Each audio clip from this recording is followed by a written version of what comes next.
Amigos do Jornal da Comarca, amigos do JC Online, hoje nós vamos fazer uma reportagem muito especial.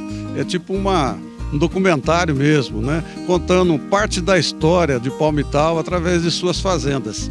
E hoje nós estamos aqui numa fazenda bastante interessante, uma das primeiras e uma das mais produtivas da história de Palmital. Acho que muita gente já ouviu falar do JJ Bittencourt, ele é muito conhecido em Palmital. Temos também uma escola com esse nome, é o principal colégio estadual de Palmital, é o Colégio Coronel José Joaquim Bittencourt, conhecido hoje como JJ Bittencourt. Mas quem foi JJ Bittencourt? Porque ele mereceu essa homenagem, essa honraria, né, de dominar uma escola, né, denominar uma escola tão importante como é a Escola JJ Bittencourt em Palmital, que já formou tantas gerações de palmitalenses, às vezes até pessoas de outras cidades que vinham aqui estudar em Palmital nos anos 50, quando não havia escola nas cidades da região, e ela abrigou esses estudantes também. Quem foi JJ Bittencourt? Foi um grande homem, foi um empreendedor, foi um visionário, foi um homem que chegou aqui vindo da Bahia, chegou a Palmital e construiu um o império do café, o império empresarial, o império de negócios, constituiu uma família muito grande, que deu grandes pessoas que se destacaram aí no meio social, no meio econômico da cidade, políticos também. Então, José Joaquim Bittencourt, esse é o nome do homem. E estamos aqui onde tudo começou, na Água do Matão. E a Água do Matão nasce aqui exatamente nesse espaço. Temos aqui essa bica jorrando água pura, água limpa, perfeita, né? E essa é a nascente da Água do Matão e é onde tudo começou, onde JJ Bittencourt se instalou, construiu a sua história, a sua família, e hoje, já na quarta geração, temos aqui os guardiões da família JJ Bittencourt. Um deles é o José Roberto Bittencourt, filho do Roberto Bittencourt, neto de JJ Bittencourt, né? É a terceira geração, né, dos Bittencourt, terceira geração dos Bittencourt, e o JJ terceiro, o Jotinha, ele realmente é a quarta geração e também o guardião da família Bittencourt. Então vamos contar essa história, ver todos os detalhes dessa fazenda, conhecer essa fazenda que é cheia de relíquias, cheia de história, coisas muito interessantes. E você que gosta de história, gosta de fazenda, gosta do meio rural, gosta de saber como que acontece, como que as famílias se desenvolvem, como que é o crescimento empresarial, o dinamismo da agricultura, da pecuária, né? Vamos acompanhar esse documentário e no final nós vamos ter uma surpresa muito grande, que é uma árvore centenária que existe aqui na fazenda e que hoje ela é um abrigo para urubus. Temos uma criação de urubu e urubus nascendo, então vamos ficar até o final para ver como que é esse mistério dos urubus da fazenda Boa Vista aqui em Palmital.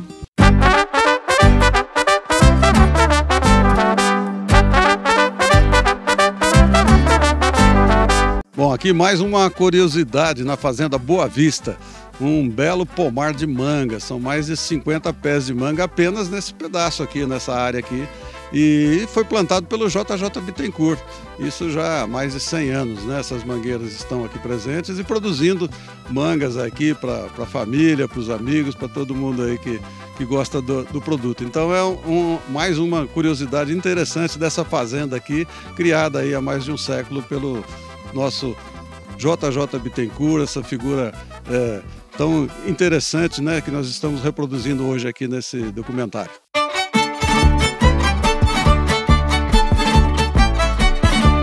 Bom, essa é a Capela de São José, é a capela oficial da Fazenda Boa Vista. E ela foi construída aí pela segunda geração do JJ Bittencourt, que foi o seu Roberto Bittencourt. E nós estamos aqui com a terceira geração da família, que é o José Roberto. E Zé Roberto, como é que foi a história dessa capela? Resume para nós, por favor. Rapidamente, essa capela foi o seguinte: o JJ Bittencourt, ele faleceu em 1947.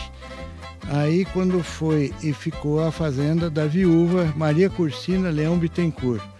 Aí quando foi em 1958, a pedido dela para o meu pai, Roberto Leão Bittencourt, ele construiu em homenagem ao JJ, marido da Maria Cursina, essa capela, e o nome justifica, Capela de São José.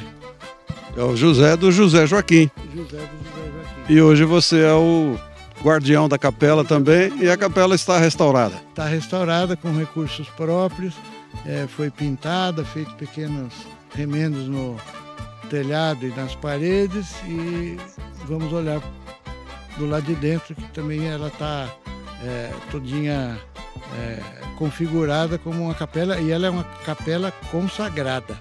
Tem aí dentro tem uma pedra com o objeto que foi consagrado, colocado dentro de uma pedra e fica guardado dentro da capela.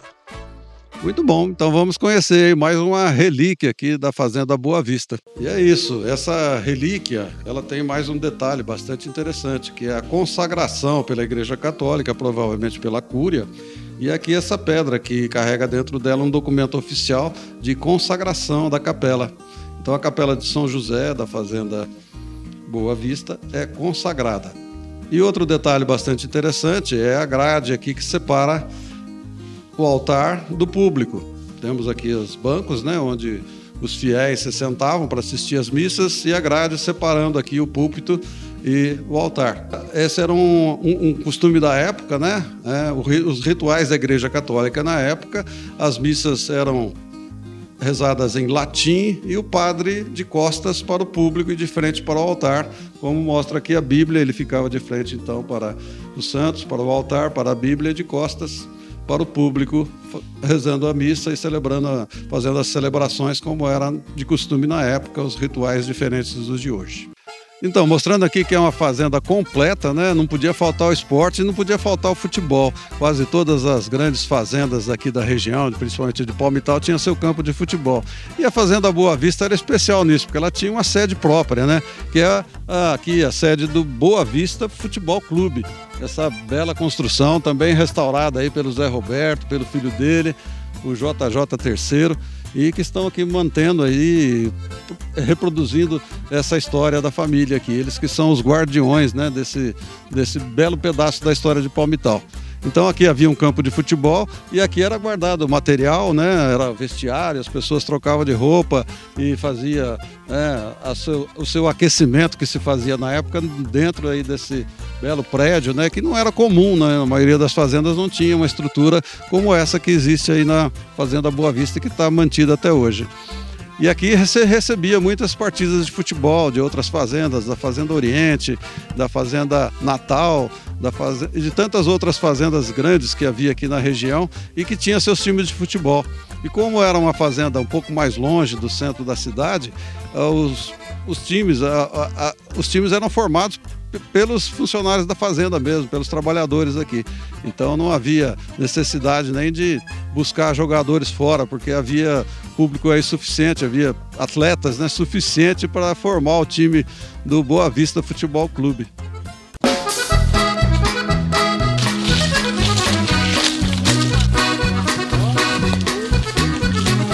Aqui uma data marcante, 1928, uma construção que está aqui registrada a data dela.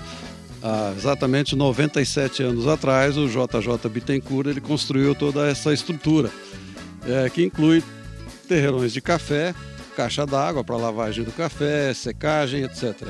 Então toda essa estrutura foi construída há 97 anos. Isso significa que JJ Bittencourt chegou muito antes, porque quando ele adquiriu essas terras, toda essa região aqui era de mata. E ele teve que fazer todo esse trabalho, né, de desmatamento, como se fazia na época, e havia até incentivo para isso, e começar a fazer o plantio de café e até a produção desse café, e depois sim fazer a estrutura para beneficiamento, né, secamento, secagem e beneficiamento do café, que depois era embarcado para o Porto de Santos.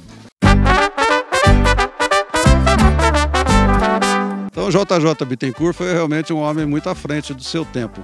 Ele era um visionário, ele era um empreendedor nato, né? Ele chegou aqui no começo do século XX, né? E aqui ele construiu a sua história, a sua vida, construiu a sua família. Então, essa máquina de café é bastante interessante, porque ela recebe o café dos terreirões aqui, que vem numa vagoneta que desce por gravidade até ali a entrada da máquina de beneficiamento, onde vai iniciar o processo de beneficiamento do café, que é selecionado e separado, né? E depois encaminhado para transporte, né? No caso, a estrada de ferro Sorocabana, que atendia aqui a região. E o JJ Bittencourt possuía também um galpão na cidade, onde ele depositava esse café até a chegada do trem para fazer um embarque rápido e de reduzir os custos. Então era um homem realmente muito empreendedor, bastante visionário, que sabia fazer grandes negócios e tocar as suas atividades, né? Hoje continuadas aí pelo José Roberto, pelo JJ III, que é o Jotinha, que está dando sequência no legado da família Bittencourt aqui, e são os guardiões da fazenda Boa Vista, né? Onde possui todas essas relíquias e tudo aqui que foi do JJ Bittencourt. Então, dentro desse prédio aqui, nós temos a classificadora de café, que é uma máquina de beneficiamento, como se conhecia na época, né? Que fazia todo o trabalho de beneficiamento e classificação do café. E o JJ III, que entende muito disso. Como funcionava tudo isso e como é que era esse sistema? Então, o café ele era colhido fruta, né? No cafezal, levado por meio dos carroções, que a gente vai mostrar depois, para o terreiro. No terreiro ele é seco e ele fica o café em coco, que é o que a gente torra e consome, é o grão do café, é a semente. Então o café seco, que a gente chama café em coco, era trazido pela vagoneta, e nessa máquina, que é o classificador, ele era descascado e selecionado pelas peneiras. Então aqui nós temos os tamanhos das peneiras. Então, por exemplo, aqui o café com melhor qualidade saía da peneira 17, que é o café que é aquele grão perfeito. Ali a gente tem depois o café moca, que é o café redondinho. Então aqui a gente tem vários tipos de café saindo por aqui. E essa máquina é uma máquina de Botucatu, ela é da marca Blase, que é uma classificadora mais moderna. Ela não usa vibração para selecionar o café, ela é por meio de escovas rotativas que não causam vibração nenhuma no prédio. Muito bem, a história do JJ Bittencourt passa por esse carro de boi. É com esse carro de boi que ele veio da Bahia e que está até hoje aqui, nessa madeira de lei, muito bem conservado. Obviamente que isso aqui é eterno, né? As rodas também de madeira, né? E um tacho aqui que se fazia rapadura, né? Bastante comum no Nordeste, né? Na Bahia, esse tacho de cobre. É um tacho de cobre para fazer rapadura. Então, JJ, como é essa história dos carroções? Qual era a função dos dois carroções, né? Esse aqui a gente sabe, né, que veio pelo JJ, e temos outros dois aqui que são para carregamento mesmo, né, de grãos. Sim, isso mesmo. Os dois carroções eram tracionados por burros. Esse aqui com 6 burros e o vermelho, que é um pouco menor, com 4 burros. Eles pegavam todo o café da lavoura e traziam para a máquina de beneficiamento, e depois a palha do café que sobrava após o beneficiamento, tirar a casca do café, ele pegava toda a palha e levava novamente para a lavoura para ser utilizado como biofertilizante hoje em dia. José Roberto, neto aí do JJ Bittencourt, pai do JJ III, né? Como é ser o guardião dessa história, e hoje você está passando esse legado para o seu filho? O que representa isso para você, para a família Bittencourt? Eu me sinto muito honrado, né, de ter recebido isso do meu avô, através do meu pai, avô esse que não conheci.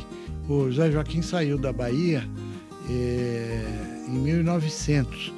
Veio para o estado de São Paulo para implementar o que ele imaginava ser cuidar de café, plantar e cuidar de café, e acabou falecendo em Santos em 1941. Eu nasci em 56, mas através das pessoas que o conheceram, eu pude constatar que foi um homem empreendedor, honesto, e ele morava na Bahia, tinha muitos irmãos, e vendo toda aquela pobreza na Bahia, antigamente, né? Ele, segundo minha tia que eu conheci, filha dele, ele falou o seguinte: eu vou embora para São Paulo, que eu vi que lá tem um negócio que é plantar café, que dá dinheiro, porque se eu ficar aqui só dá barba de bode e cabrito, isso aqui não tem futuro. Então ele leu em algum lugar, ele sabia ler, mas não era letrado, ele sabia ler e escrever o necessário. E mesmo assim ele abandonou a cidade natal dele, que é a cidade de Paramirim, na Bahia, e pegou um navio, foi para Santos, de Santos pegou um trem, foi em Ribeirão Preto, Cravinhos, trabalhou num sítio, aprendeu a plantar café, foi para Ourinhos, de Ourinhos ele comprou essa propriedade aqui em Palmital e aplicou tudo que ele aprendeu sobre o café. E, pelo que a gente pode ver, deu certo. Então, antes de conhecer a árvore que abriga a ninhada de urubus, aqui na Fazenda Boa Vista, nós estamos aqui ao lado desse carro de boi que veio da Bahia até Palmital, nos anos entre 1900 e 1910, e que trouxe JJ Bittencourt e que construiu toda essa história que nós estamos relatando aqui hoje. Então, esse carro de boi mostra que de um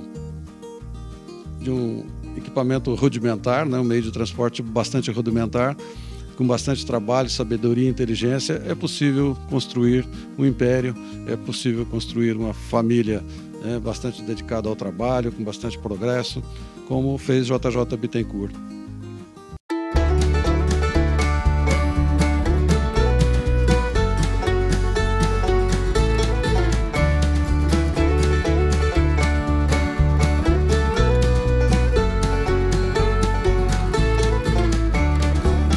Aqui, então, nessa figueira gigante, né, que foi morta possivelmente por um raio, que é centenária, que está abrigando aí essa ninhada de urubu, uma ave de rapina, né, que tem essa bela ninhada aqui, que nasce branco, depois ela vai se tornar uma ave negra, né?